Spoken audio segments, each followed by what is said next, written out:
Is it wise to trade preparation for haste, simply to arrive first?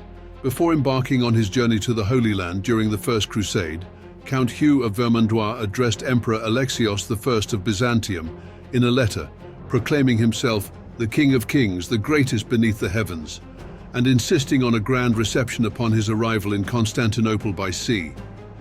As the way of a fool is right in his own eyes, Hugh trusted speed and arrogance. He set out alone across the Adriatic, bypassing the slow united march, and cast aside the warnings of autumn storms. Familiar to locals and feared by seafarers, pride resists advice. Life doesn't. It breaks what won't bend. Hugh sought glory in haste, but Godfrey, Raymond and Bohemond endured the long road together. Their strength was not in speed, but in shared suffering. As it is written, "For if they fall, the one will lift up his fellow, but woe to him that is alone when he falleth." As the ocean is indifferent to rank, the solitary Hugh met judgment at sea. A violent storm shattered his fleet, scattering his wealth and pride. As the first shall be last, Hugh was rescued, bewildered and broken, by those he once sought to command, arriving in Constantinople in disgrace.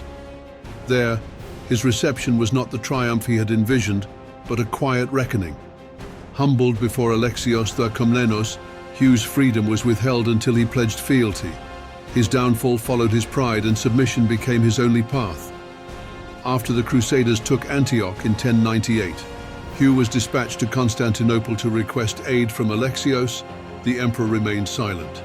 Rather than rejoin the campaign toward Jerusalem, Hugh returned to France.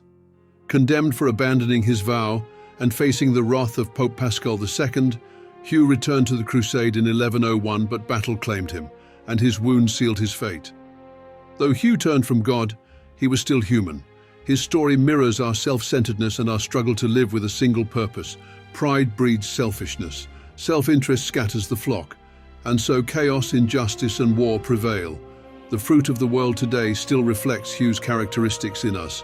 Hugh had limited access to understanding, but woe to those of us who know more, for much shall be required from our lives. With greater accountability comes a greater call to unity of mind. We must let nothing be done through strife or vainglory, but in lowliness of mind, let us esteem others better than ourselves, not looking only to our own things, but also to the things of others, for we are called the body of Christ.